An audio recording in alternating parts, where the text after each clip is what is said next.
Hello students, मैं विशाल गुप्ता आपका teacher. कैसे हो आप सब स्टूडेंट्स। इस वीडियो में मैं आपको क्लास 12 सब्जेक्ट बिजनेस स्टडीज़ का जो चैप्टर नंबर 2 है प्रिंसिपल्स ऑफ मैनेजमेंट, उसकी केस स्टडीज़ कराने जा रहा हूँ स्टूडेंट्स। इसमें क्वेश्चन पहला है, वो है Nikita and Salman completed there MBA and started working in A multinational company at the same level.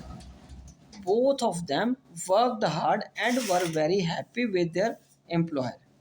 Salman had the habit of backbiting and wrong reporting about the colleagues to impress his boss.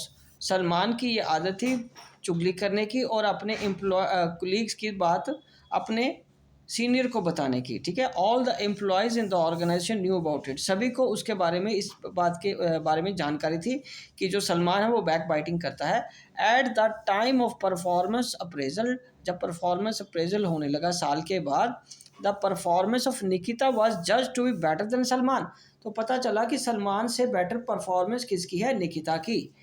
Even then, इसके बावजूद भी उनके boss Mohammad शरीफ ने decide किया promote करने का सलमान को, stating that being a female, ये कह के कि निकिता एक फीमेल है, would not be able to handle the complication, उस हाई पोस्ट की कॉम्प्लिकेशंस को वो नहीं संभाल पाएगी।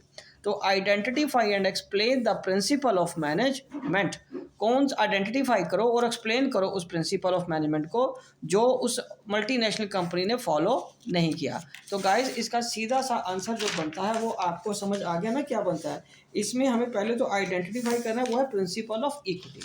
कौन सा प्रिंसिपल नहीं लगा बेटे, प्रिंसिपल ऑफ इक्विटी, एक ही प्रिंसिपल बताना है। तो यहाँ पे सोल्यूशन में लिखेंगे आंसर में, the multinational company has not followed equity principle। ठीक है बेटे, और आप उसको एक्सप्लेन करना है इक्विटी को। तो इक्विटी प्रिंसिपल क्या कहता है, हमें उसके बारे में जानकारी देनी है।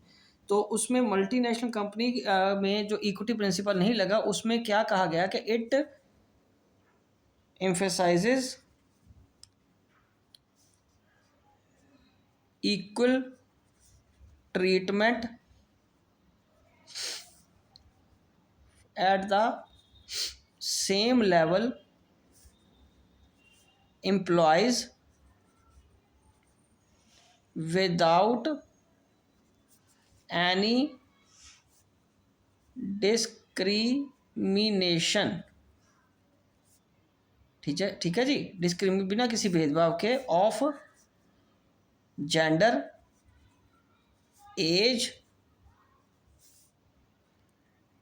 रिलीजन और रीजन। उसकी काबिलियत को ही सिर्फ इम्पोर्टेंस दी जाएगी। ठीक है, जितना वो काबिल है, अगर इक्वल एज के भी हैं, ठीक है, मेल फीमेल का भी डिफरेंस है, 1-2 साल का या 4-5 साल का भी डिफरेंस है, जो जितना काबिल है उसके हिसाब से उसको इंपॉर्टेंस देनी है, रीजन और रिलीजन के हिसाब से नहीं। ठीक है, इन सभी के रूप में उनको भेदभाव नहीं करना। ठीक है गाइस, ये आपका इक्विटी प्रिंसिपल कहता है। ठीक है जी, अब हम बात करेंगे सेकंड क्वेश्चन की। Raj and Simran are both qualified eye surgeons, ठीक है, एंड गुड फ्रेंड्स। दोनों राज और सिमरन आई सर्जन और अच्छे दोस्त हैं। After obtaining a certificate of practice का सर्टिफिकेट लेने के बाद they decided to pursue a career of their own choice, उन्होंने अपनी ही मर्जी का कैरियर स्टार्ट करने का सोचा। ठीक है जी, Raj starts eye care centre in the city, Raj ने तो आई केयर सेंटर स्टार्ट किया। Whereas Simran joins the government hospital in a small village, और उसने, सिमरन ने क्या किया, हॉस्पिटल ज्वाइन किया, सरकारी हॉस्पिटल एक छोटे से गांव में। ठीक है बच्चे, तो they meet after a long time in a party, वो बड़ी देर बाद किसी पार्टी में मिले। Raj invite Simran to visit his eye care centre and she accepts his invitation. She observe at his clinic that there is a fixed place for everything and everyone, and it is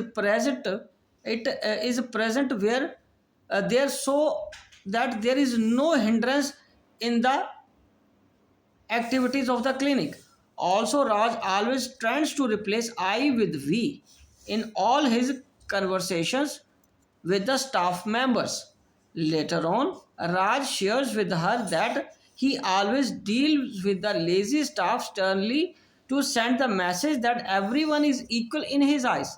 In the context of the above, identify and explain the various principles of management that Raj is applying for the successful management of his eye care center.